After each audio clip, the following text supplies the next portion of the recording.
everybody. Welcome back. Welcome back. It is another FEM Talk Tuesday, and we are so excited that you are here this evening. We have, as always, a great show for you. We are doing Greek life part 2. But before we do, I am going to bring in the beautiful co-host of FEM Talk, Shima Shishi Talks. Hello, FEM Talk Nation. Y'all caught me with glasses on. You know I don't wear glasses on this show, but I might have to read a little something. How you guys do? I love it. I love it. You look beautiful with your glasses on or off. Doesn't matter. Doesn't matter. So listen, normally we start off with a hot topic, but as everybody knows out there, if you've been following us, we are supporting breast cancer awareness this month. And we've been talking about the Fab Over 40 contest, which yours truly. And I made it to the second round because of all of you out there who have voted for me. I appreciate all of your support. Second round closes October 26th. So I'm looking to keep inching up in that top tier so that I can get to the point where I am going to be a care partner for some beautiful women in Charlotte who are going through and fighting breast cancer. So please vote, everybody. You see the link there. We'll have it on the show page as well. Make sure that you vote, continuously vote. You can vote every day. So please keep it going. I'm still here with you. I hope that you are still here with me. Let's get this thing done. All right. So we have beautiful guests backstage, but I want you all to first look at Shima Shishi's sweatshirt. So that says self, and I love that it's in pink for breast cancer. And he did make this specifically for breast cancer. And this is from Michael McKinney from selfapparelshop.com. As you guys can see, it's scrolling there, but it's self apparel. And he's very passionate about this. So if you guys missed Mike McKinney, we're going to have him come back because we want to support his apparel. Love the sweatshirts. He's got a variety of sweatshirts and t-shirts and hats. So you want to make sure that you go to his website, take a look at everything. And we're not even going to, I don't want to give away the meaning too much, but let's just say that, he was in a state where, he really needed to figure out his life. And then self-awareness kind of came up for him and he decided to get this business started. But we're going to have him come back on and talk about self-apparel. But before we do, we want everybody to go to the website, get your apparel so that when he does come back on, you have your apparel on while you're watching. And go back and check out that show. It was 2 weeks ago. Today is the 24th. So on the 10th, our October 10th show, I believe he was there. Is that it? That he said so. 3rd, October 3rd. It was 3rd. The first week of October. 3 weeks ago. So listen, you know how we do, everybody out there. I got to tell on us, right? Because this is real life, and I'm watching the producer. I'm watching our producer because he's so on point when we're not, telling us that it was the 3rd. So this is real life, everybody. All right, Absolutely. So we have an amazing show for you today. We are talking Greek life part 2. And I'm going to let Shima Shishi introduce one of our guests. Well, last week we talked about those who pledged to Greek life at Greek sororities and fraternities while they were in school, undergrad. This week, we're talking about those people that made the conscious decision to do it in the grad chapter after they've graduated. I just have a small disclaimer because, we here at FEM Talk want to make sure we don't have any assumptions. So our guests tonight are going to be sharing from their experience, their own experience. They do not speak for all or their respective chapters of organizations. Please remember that as we get into tonight's show. I'm not quite sure who's first. We have 3 guests who are coming on. 1 Alpha Kappa Alpha, 1 Delta Sigma Theta, and correct me if I'm wrong, the 3rd one is, I'm just wrong. What is it? Because I don't know what Christina is. We're gonna bring. So let's bring Christina in first. I was gonna say okay. So you didn't give the name. You gave the organization that they're part of. Sorority. I apologize. Delta Phi Epsilon. Yeah. Nice. Right. And we have Phelix Houston. We have Nadine. Please say her last name. Rosemond. But nobody wants to help me. You all have been on this show before. Don't act like we don't have a good time and we cut up here. That's my auntie. That's my auntie Nadine. Welcome to the show, Auntie Nadine. Welcome, Phelix, and welcome, Christine. Thank you. Let's see. I guess one of the first questions is, why did you choose to join the organizations that you chose? We could take a round robin. I guess we're going to go from the top down and ask Christine, why did you choose your organization? It's funny. I had no intention of ever joining a sorority ever whatsoever. And there was a girl in my class who I became friends with in my Western Civilization class. And she wasn't in my organization, but she was in a separate one, and it was a local one. And she was like, just come out. So I went out to open house for, that specific sorority, and nothing really resonated with me. And as I was leaving, I actually literally bumped into a girl named Rebecca, and she was wearing a DeFi shirt. And I was like, oh my gosh, I'm so sorry. And we got to talking, and she was honestly like one of the most sweetest people, like one of those people that you just immediately connect with. Mm-hmm. And she was like, oh, who did you come out for tonight? And I was like, not you. And then the next night I actually went out for Delta Phi Epsilon, and I just absolutely fell in love with the women that were there and the philanthropy that they supported. And I really like to think of it as just like an intervention, like a divine intervention, like fate, that I just happened to bump into this girl. I didn't want to be there. I really wasn't even interested in being there. I just showed up for my friend, to finding something that actually ended up changing my life. I have a question just on that last part, right? Because I know you said it was really divine intervention, but how would you say it changed your life? I think the way that I approach situations now have a lot to do with the way that I was brought up in my organization, the philanthropy, the kindness that I have in my heart, the way that I go into every situation looking for the good in someone. Delta Phi Epsilon, we, our motto is to be rather than to seem to be. And I think about that all the time. Like, how do I take the person that's in front of me for who they are right now and take everything else out of it? So I really owe a lot to them in my organization and the women that I shared it with for, helping mold me into the woman that I am today. Wow. 13 years later. I love that. That is great. That's great. Nadine, how about you? Hi. I'm good. How are you ladies doing? And the rest of the panel. And welcome back. Nadine is also a veteran guest on our show. We love having her here. That's right. Thanks for inviting me back. No problem. What was your reasoning?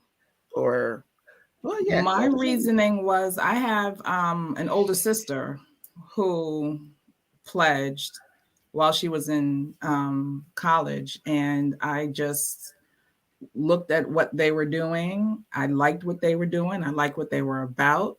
And I said, I want to be one of those. And so 6 years later, I believe it was 6 years later, I applied, I got in, and here I am still. Wonderful. That's awesome. And when you say, I know we're going to talk about it a little later, and you said 6 years later, you mean, were you out of college at that point? No, I was still in high school. So I pledged. Wow. I pledged as a collegiate. Nice. So I've been a member ever since 1988. It's been a minute. You saw someone prior to college that correct made an impact on you. Yeah, my sister and her line sisters made an impact on me when I saw what they were doing. Right. And with community service, with the sisterhood, it made an impact on me then. And we're in the capacity that I'm involved now, I like to pay it forward. Absolutely. Great. All right. Phelix, how about you? What made you join? Yours is a little different compared to those answers. Different. So, yes. Yeah. So what made me decide to join, or what made me decide to join or do it after college? Both. Okay, so First so join. that's the What first. made you just The decide second to? one, that one's pretty easy. It's similar to what Nadine said and Christina. I mean, well, mine's a little different. So I was already doing things in the community, but I wanted to do some extra things in the community, be more active. I saw what the alphas were doing in the community. I had some friends that were alphas. It was a tough decision, but I felt that fit more of my personality. Alphas did so, uh, and then that's why I decided to join, just to continue to give back to the community and do things like that. But grad chapter, that was just there was no organizations in my college, so that was I didn't have an option. Wow. You know, they weren't there, so I just did it later on in life. So, but it's been great though. One of the best decisions I felt I've ever made. Oh, So. okay. I'm sorry. There's a little bit of delay. You said there. Oh, I said it's been great. I felt like it's one of the best decisions that I've ever made. Just getting to know the brotherhood, getting out there. I just joined a new chapter here in Arlington recently, and I mean we're really very very active in the community, with the school district, with the city, just doing a lot of different things, and that's what I really enjoy. So. Did you know when you were in undergraduate that you wanted to pledge alpha? No, I didn't. So kind of like what Christina said, I didn't really have any thought about joining for a Greek organization in undergrad. It wasn't until after the fact that I decided I wanted to do it. So I didn't have people that were I knew that were already in college when I was in high school that were in Greek organizations, and if they were, I didn't know that they were. Mhm. Right. So I didn't really, it wasn't really that big of a deal for me at that time for undergrad. And then on top of that, they weren't in my college. So I didn't see anybody in the yard doing anything. So we didn't have any Greek organizations where I went to school. So, yeah. Okay. Oh, that makes a difference too. Just for information purposes, what school was that? That was DeVry. This is DeVry University. That was okay. And at the time when I went, And they didn't have then, any Greek organizations. They might now. I'm sure they do now. But when I went, they didn't. Yeah. what about you, Nadine? What school did you pledge? I was initiated at SUNY Old Westbury in Long Island. Got you. And Christine? I was at the University of New Haven in West Haven, Connecticut. I see Nick You is all like, have yeah. very different. I know. Just for the Connecticut. alumni. I was a little further south. Well, you can tell you all have pretty similar reasons for joining. Well, since you've been a part of these organizations, what has been the best part for you? You know, what kind of memories resonate with you most? Well, for me, I'll jump in on that. I think for me, just the process itself. My line brothers, they're my brothers for life, right? And we talk almost every day in the group chat. We went on our first vacation together last year. We talked about doing a yearly one. We try and get to see each other. We were all in Austin at one time, and then everybody just kind of scattered out. There's only one of my line brothers that's still there. We all still try and get together, whenever we can. So for me, the process, it wasn't great as you're going through it, but when you look back at it and the relationships and the friendships that you build, I mean, you can't.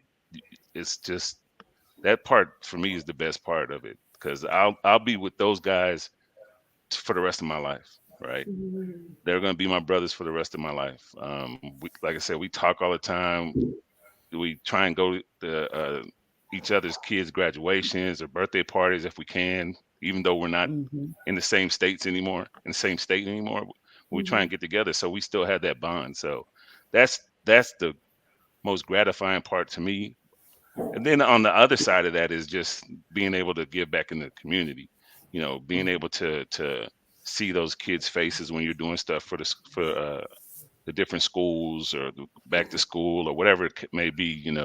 Working with other organizations for breast cancer awareness, American Red Cross, blood drives, all of those different things. Those things are awesome as well. So.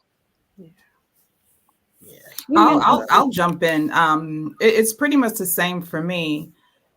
What I find that I hold dear to my heart are the lifelong friendships, especially with my line sisters and the rest of the sorors that you meet along the way. Some of the women that went to school with me, every year, we still meet up in the winter for a retreat. We go and spend a 4-day weekend just doing us. And we look forward to it every year. And besides that, there are conventions where you run into sorors from across the country. The network is unbelievable. My kids, my nieces and nephews have aunts all over the country, all over the world. My daughter right now is in Charlotte. She got a new job in Charlotte. We don't have family in Charlotte, but I said, you know what? You got a couple of aunts. Let me call up one, and that's going to be your contact till you get on your feet. Yeah. So I let them know that the sisterhood is real. And of course, just being in the organization, you have a ton of women that are connected where we can give back to the community. And that's just an ongoing process. It's in our DNA. That's what we do. So, and that's how we got started as an organization. And it's a wonderful thing to do. I love that, there's the sisterhood and brotherhood there, regardless of how you did it, undergraduate versus graduate, because you and Phelix really are saying the same thing. So I love that that's still there and it doesn't matter how you crossed. And that the organization fosters it, not so much where. Yeah. I gotta just interject because on a more social note, I spoke to Nadine about her organization and, my interaction with others. And you were so not only confident because that's your love, but you gave me just a little bit more interest because my interaction wasn't the best. But when I spoke to you about it, your take on it was very different. I'm trying to be very scriptive. And you gave me some really, really good positive advice. And I like that even me, an older person can understand that you can get that type of encouragement. It's great to know that the girls would get the same thing when they come to you and when you encounter new pledges or interest or whatever. So I just had to say, that was my interaction with you, just on a discussion, on a basic social discussion. Right. So I'm glad I was I'm glad I was able to give you another perspective. There are all types of perspectives out there. And I promote the good, what it was meant to be. And I can't speak for no one else, but if you encounter me and ask me a question, I'm going to be honest with you, and I'm going to want the best for you. So I'm glad that I was able to impart that upon you. Yeah. Can I jump in on this question? Christine, what about you? Oh, you can go. Yeah. Yes. Because I was thinking about it and like hearing them, like the brotherhood and the sisterhood, like I think everyone will echo that if you were in a great organization. And if you're in a great organization, if you joined anyone that you believed in. But like I think like something else that stood out, I was thinking about it. My fraternity stepped and strolled a lot. So I thought about my favorite memory, and it was like being on stage with my brothers. It was being able to perform and really showcase like the tradition and the history of our organization, and doing all our battle cries and screams or whatever it is, like making our presence known wherever we went was so cool, especially on our campus where not a lot of people saw stepping and strolling. It was Sacred Heart is what, maybe 5% like a black, and having that culture being showcased and then being broadcasted for the entire campus to see was always amazing. Mm-hmm. Yeah, I'm sorry, I had to do that one. Well, I would say, Nick, back when I was in a collegiate, it was the same type of atmosphere because you do have a more social aspect to Greek life. I mean, I've been away from it from quite some time.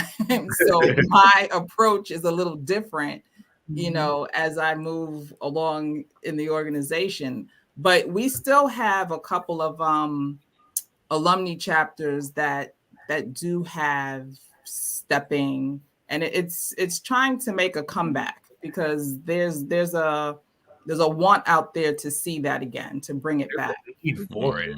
I'll be honest. That expression, that culture, the history behind it, when you get to see it and see it in its rawness and its trueness and its full dramatic mode, there's nothing like it. It's not. I mean, that's back to our ancestors, so that's where it's coming from. Right. That's great. It does. Sorry. That was good. That was good, Nick.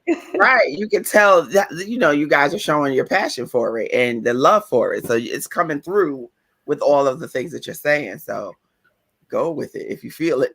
I wanted to give Christina an opportunity to talk about her favorite memories or what really resonates with you.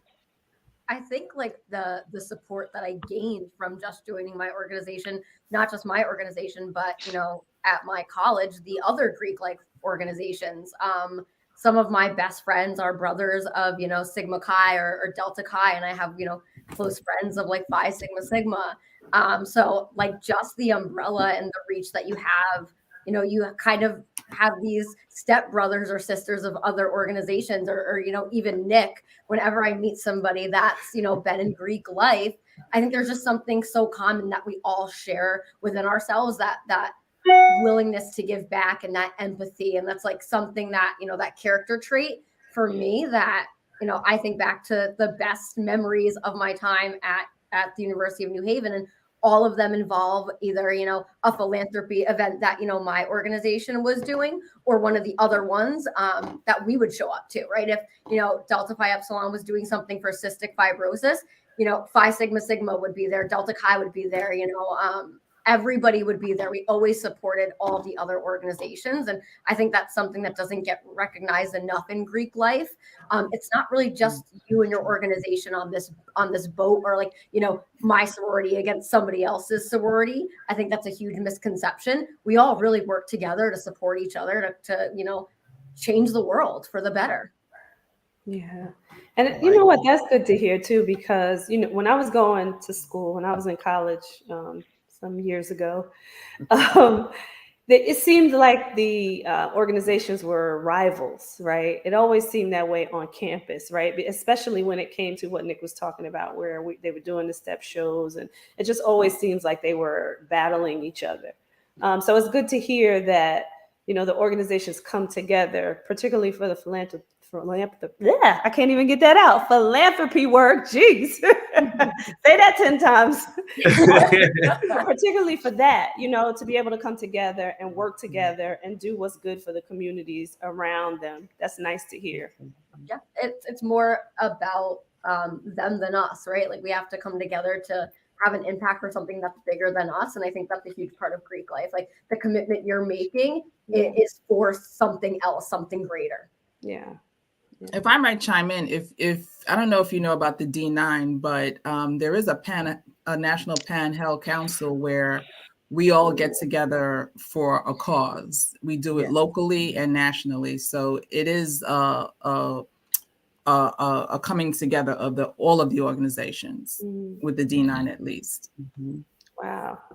And my sorority is in the National Panhellenic Conference as well. So I think there's about 27 of us. Right. I think for me, I felt like, I'm sorry. No, I was going to ask Nadine, when you do that, do you choose one cause and everybody comes together? The D9, they come together for that one cause to whatever, raise money, go out in the community and assist. Like, That has happened. So, I don't speak for the organization, but whatever the initiative that comes down from from our national president, it filters down to the local chapters. Okay.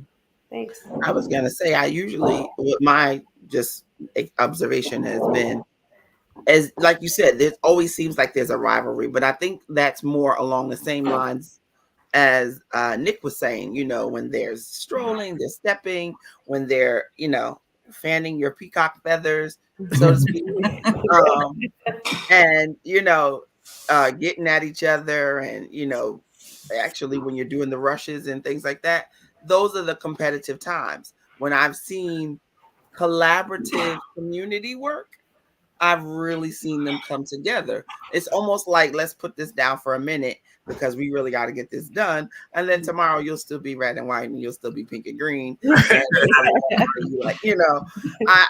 I'm glad I was able to see that, but you enjoy both sides of it. You definitely want to see them working together.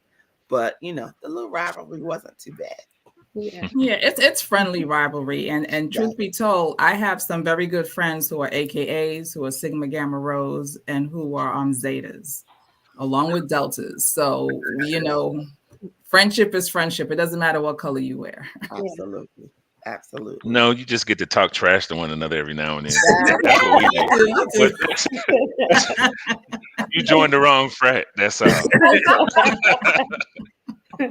But I mean, it's just friendly rivalry. I mean, I have friends like Lindy said. One of my best friends is a Q, and we go at each other all the time. But it's just fun, all in fun. And at the end of the day, we're still gonna do what we do. We're still gonna be brothers because he's like a brother to me, and that doesn't matter. So, right. Well, I want to know a little bit more. We're going to go into about your active life as alumni, because I believe everybody's out now, right? I don't want to that you're still in school, Christine. I know Nick is out.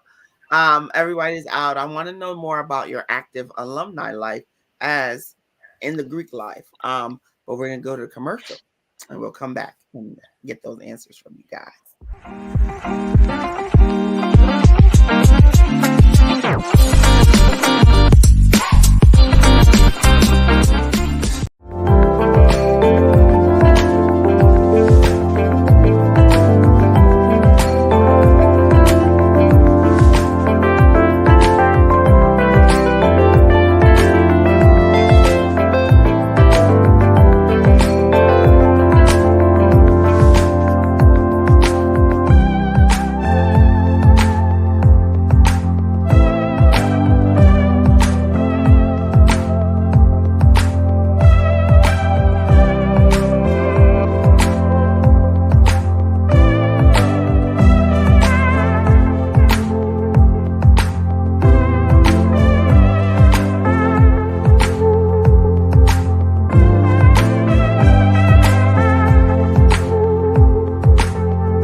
And we are back. Welcome back, everybody. So if you missed the first half of this show, you want to make sure that you go back and watch, because we've been talking about Greek life, both undergraduate and graduate. And we have 3 very special guests here who are in Greek life. So listen, let's bring them back in because we want to continue this conversation. All righty. Welcome back, guests. Thank you. Did you have good snacks in the green room behind? Oh, we try to provide a wonderful atmosphere. Oh, so let's get back into this conversation. I want to know about your alumni life. What does that look like now? What are you currently doing within your chapters? Well, for me, I've been active as an alum for the past 16 years.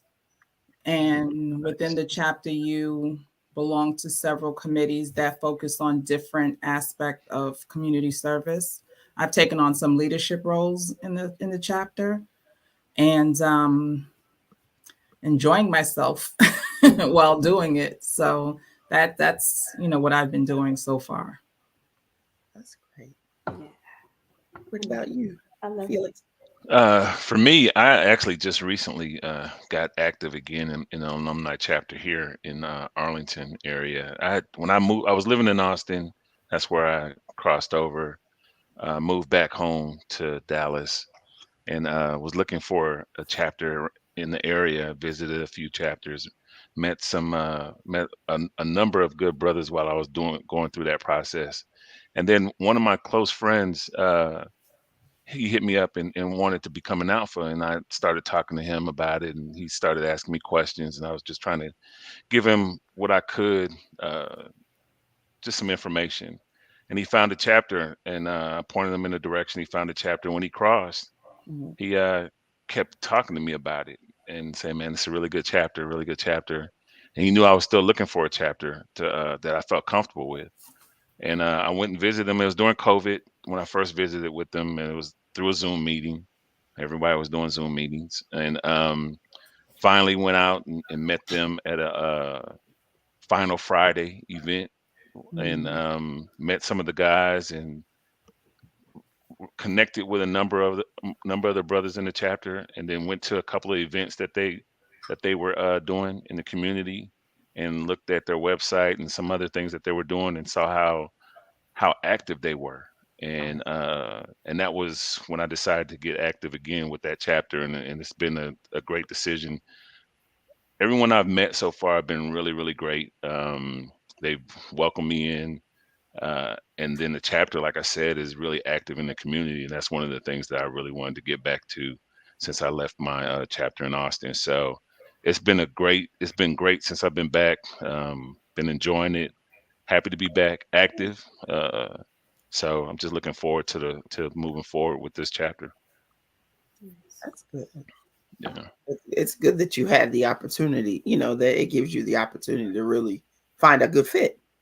Yeah, it's important for me anyway because there's so many chapters in this area, right? And it's probably like that in a Mhm. lot of big cities. And you got to find, especially alumni chapters, you got to find a chapter that's going to be a good fit for you. Because every chapter may not be the best fit for you. They may do things a little differently than what you expect.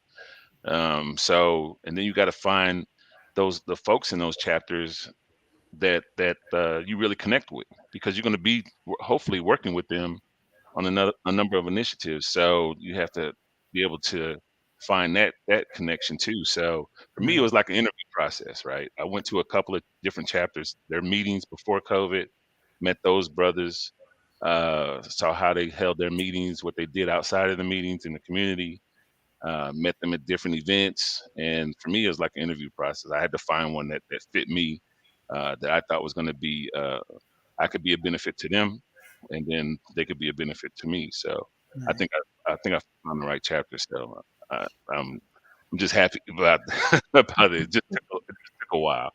I have a question in regards to that.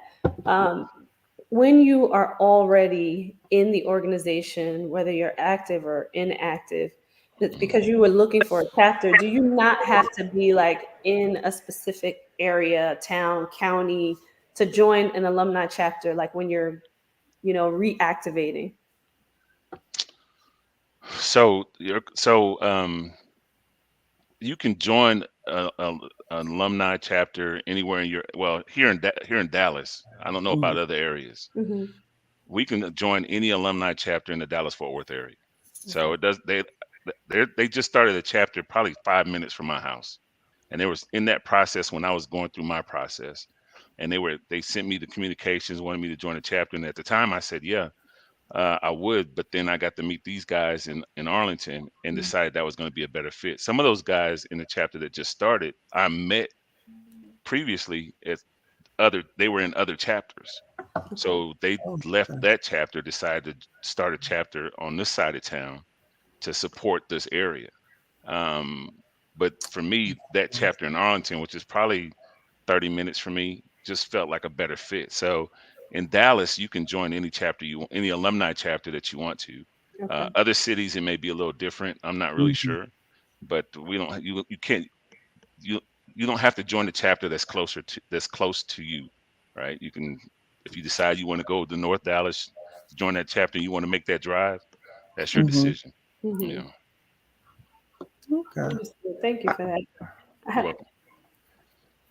Christine, I wanted to give her an opportunity to talk about what she does with her in her alumni status. Yeah, I was actually inactive for about 11 years. I kind of just graduated. I had a long-term, boyfriend at the time. I was working full time, and my organization is undergrad only, right? So I was like, cool, great, while it lasted.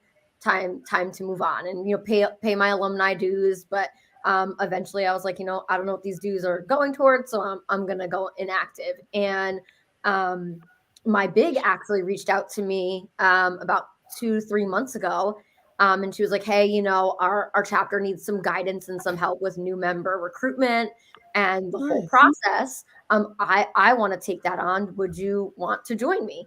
And I was like, sure, I have nothing else, going on right now. And I live very close to the campus still. So it was nice for, us to have like a touch point that was really close. And I became, active as an alumni again about, 3 months ago. And it's been nice. It's kind of made me remember why I fell in love with this, right? And it's kind of reignited that passion, right, to do good in the world and to make sure that, the new members that are coming into this organization are doing it for the right purposes, right?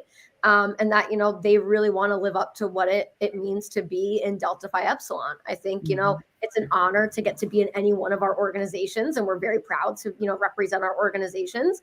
And you just want to make sure that process stays genuine and true. So it was really nice. It almost made me feel like I was back in that process in a way. It rejuvenates you. Every time you guys talk about it, especially because you're removed a little bit from it, it keeps you connected and it keeps you kind of thriving in it because you relive everything with the new people that come in. I love that. I love that still gives you that drive. Tracy, actually, Phelix and Tracy spoke on a part about, how do you go about joining and staying or moving within the alumni? What kind of advice? Well, you pretty much said yours, Phelix, because when you feel like it's not a good fit, you would move on. Is that the same? I'm gonna go to Nadine really quickly. Is that the same option in your realm? Yes, it is. Okay. Yeah, you can move anywhere that's comfortable for you, and that will allow you to actually be an asset to the organization, where it's not too much of a strain on you. Because remember, people move as well. So wherever you move, there's most likely a chapter that you can join, or several ones within the same, let's say, state, or I wouldn't say city, but more likely the same state that you can pick and choose based on the fit, the size, what you're looking for. That's great. And you know what? I just thought about something. I'm sorry, I'm maybe jumping around here.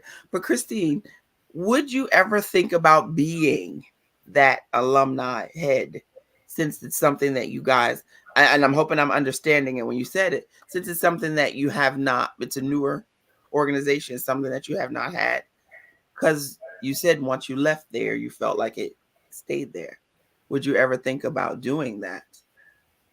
Yeah, I think if the opportunity presented itself, it's definitely something that I would consider. I think I'm just at a different point in my life now. And I think, I've learned a lot over the last, 11 years. And, sometimes I have the tendency to put what I want or my passions to the side, to ignite those for the ones that I love. And I think, now I'm at a point in my life where, absolutely, I love to be more involved or to give back in any way that I can.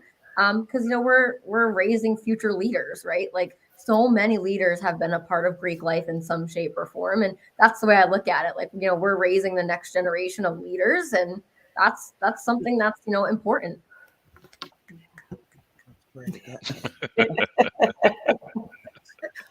So I have a question. I felt like he wanted to say something, but I was gonna say is I think is you're looking at it from a national perspective. Like they're in amazing national organizations that are on so many different campuses. So this reach was able to be successful. I'm pretty sure you both respectively are in the largest organizations for ND9s for sororities and fraternities. And that's one, it's amazing. And I love that push. I said it last week when we were talking about Greek life from the undergrad perspective. My aunt was one of the reasons why I wanted to do Greek life because I saw her actively doing stuff. I did a cooking competition for her sorority when I was younger. So like I saw her involvement always. But I joined a local organization. So we don't have the option of that graduate chapter wherever I'm located. And my fraternity was in a process of struggling for a little bit of how do we get that reach? How do we get that push? And believe it or not, it was COVID that actually reignited all the alumni because everyone was home. No one was doing anything. And we started these monthly fraternity calls where everyone, we sent the link out to everyone, however we knew how. If we had your email, we sent an email, we sent text. There was a couple brothers who got letters in the mail. Like it was, we were being really dramatic, but we wanted to invite everyone. And being in a local organization where we were founded in 1995, I had the amazing honor to like then sit in the same Zoom call with a founder, someone from the alpha class, someone from in the alpha class, and then people that were just joining the organization. So seeing someone who had the vision for it, to see someone 30 years, like almost 30 years later, living it out fully was mind blowing. Yeah. So like, it made it really cool to think about how we have to get creative because we don't have that graduate chapter, right? You don't have somewhere local. Right. So now it's how do we keep you guys involved? It's our newsletters. It's hey, do you want to be a part of this contact list? Do you want to connect with like it's sending out extra dates? It's like we have to be a little aggressive to get people to want to come back to this one area for a significant moment or for a significant time instead of having all those multiple areas wherever you're located. Yeah. So that being said, I have a question. It's a two-part question here for all of you that are in the Greek life. One is, how do you now push to get new people into the organization? Like, what is your suggestions? What are your suggestions as alumni? And then what can you give the people without telling too much? Because I know you can't tell everything about your organization, but what can you give people out there who may be thinking about, either doing it undergraduate or going alumni chapters? What can you give them to kind of help them make a decision? Yeah. You want me to start? Sure, Nadine. Well, in terms from an alumni perspective, there's no push to attract members. The members typically, those who are interested typically come. So I would just leave that there. And if they are interested, they can find out just about anything they need to know about becoming a member from our national website. Everything is pretty much there. And, it does help if you know someone, because you can kind of see how they are moving within the organization. And you can glean whether or not that's something that will interest you, that will benefit you, that you can benefit, your talents can benefit the organization as well. Okay. And I just got to ask Nadine, because you're a part of one of the larger organizations, and just Nick explaining his organization. So I know that for the organization that you're in, like, people are attracted to it because they just know about it, right? Especially if they've already gone to college and they've seen it there. But for an organization like Nick's, what would you suggest in them being able to attract people to it when they're a smaller group and they're looking to bring in more people? After college? After undergraduate. Yeah. That's a good question. I mean, it all depends. I don't know what you would have to go back to your mission. What is your mission statement, and how does that carry over to an alumni status? Okay. That's where I would start. Okay, makes sense. That gave me an idea, though. So come on, I like that. Great question, Tracy. But that's where you were starting, and you just have to get enough members, on board to keep it going. I don't think it's anything of reinventing the wheel, because there's a number of organizations that have carried over, followed their blueprint, and just get buy-in from the existing members. Yeah. I got so many questions. My head is spinning now. I'm thinking about even from the financial perspective, right? Like if you're going through a drought, so to speak, right, where you have people who have now said, I'm inactive, and then they decide to come back, or you need to attract them back, right? Like it's like, what do you do? Oh, that's easy. I think a lot of chapters. Well, in Alpha, I would say, I can't speak for other organizations.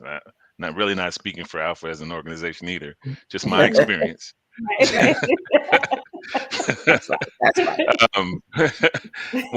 What I have experienced is the chapters are due. They'll have for alumni brothers that are inactive, they'll do half dues for the year or 2 years or whatever, and what they call reclamation for the year, and they'll have a reclamation project where they're trying to go and just get brothers that they know that are out there that are inactive, to try and get them to come back and be active again. And so that's one of the things that's been done in the past a number of times. A number of different chapters have done that, and so that's one process.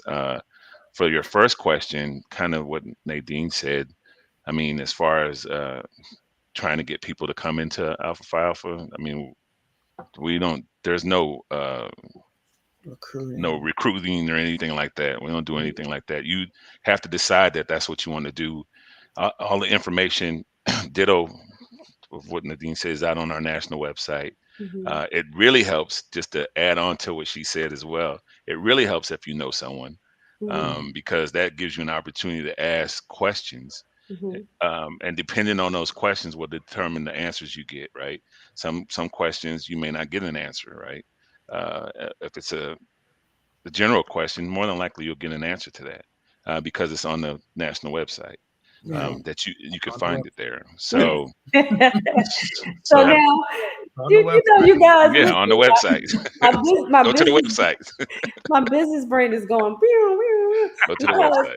I'm just thinking, like, how do you? And I know some of the organizations are larger, right? For the ones that are in the D9, but how do you not like have your particular organization kind of fizzle out?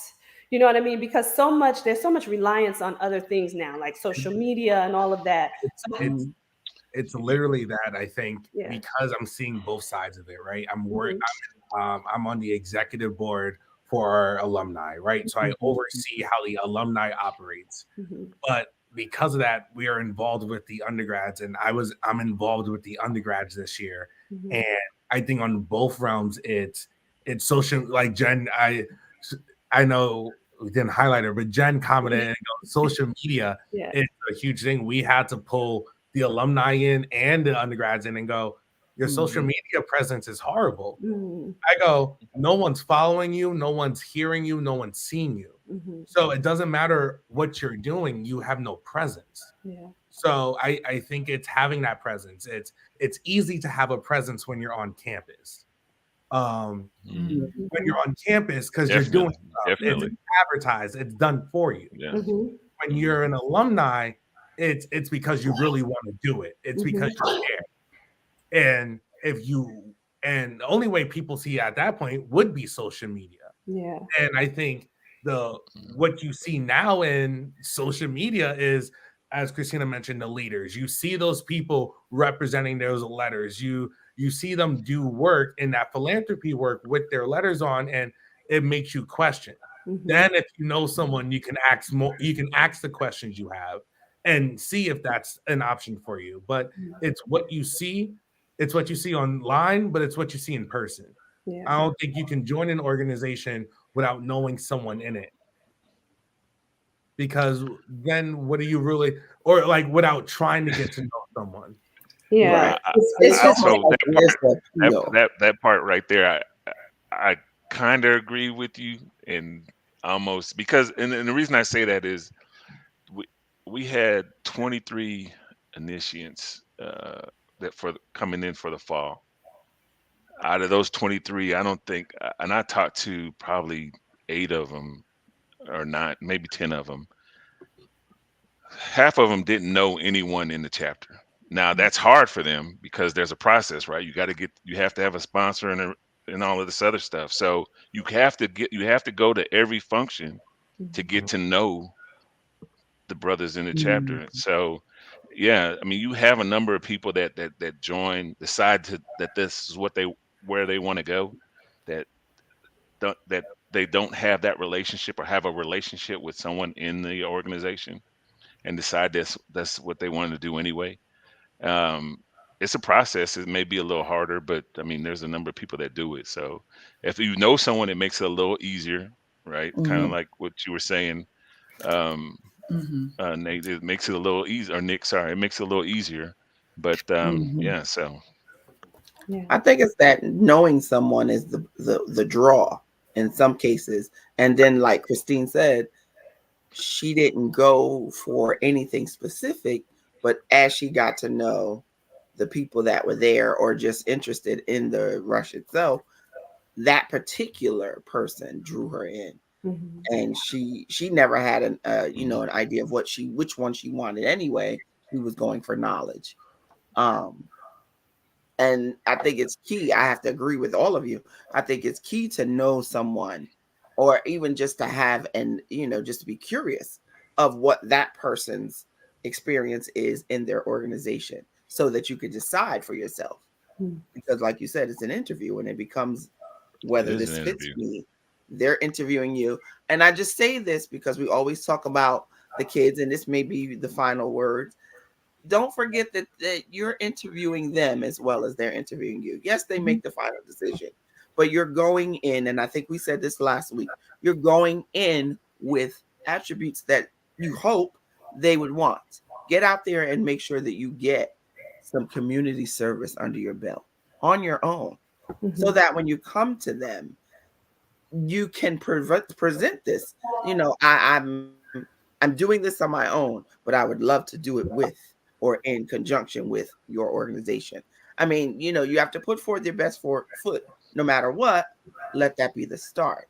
That's my final word. I probably took that before I should let my guests take it, but it's a good final word. I'd like to add to that, Shima.